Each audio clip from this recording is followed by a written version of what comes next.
अब जैसे इन्होंने अमेठी से भागना पड़ा, अमेठी छोड़ा, अब मान के चलिए वो वायनाड भी छोड़ेंगे। शहजादे और उनकी टोली 26 अप्रैल को वायनाड में वोटिंग का इंतजार कर रही है। ये शहजादे के लिए एक और सुरक्षित सीट घोषित कर देंगे और कहीं और से फिर से लड़ाना पड़ेगा उनको।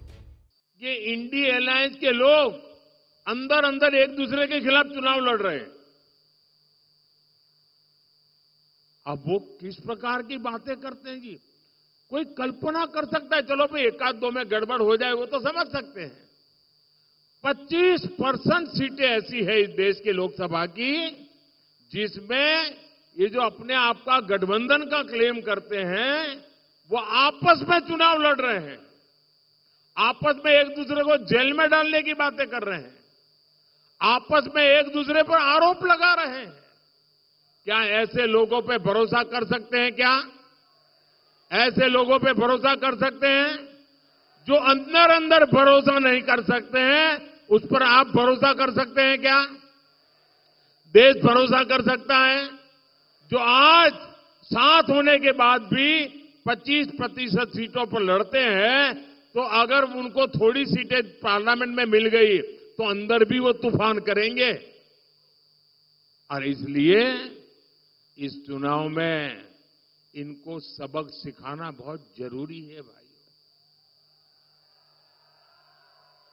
और देखिए कांग्रेस के जो शहजादे हैं उन्हें भी वायनाड में संकट दिख रहा है। शहजादे और उनकी टोली 26 अप्रैल को वायनाड में वोटिंग का इंतजार कर रही है। जैसे ही 26 को वायनाड में वोटिंग पूरा हो जाएगा, ये शहजादे के लिए एक और सुरक्षित सीट घोषित कर देंगे और कहीं और से फिर से लड़ाना पड़ेगा उनको, क्योंकि उनके अलायंस के साथी भी एक दूसरे को गालियां दे रहे हैं। कल आपने उनके एक साथी केरल के मुख्यमंत्री ने जो शहजादे को सुनाई है, मैं भी कभी ऐसी भाषा नहीं बोलता हूं, ऐसी भाषा बोली है उन्होंने साथी को। ये हाल है उनका।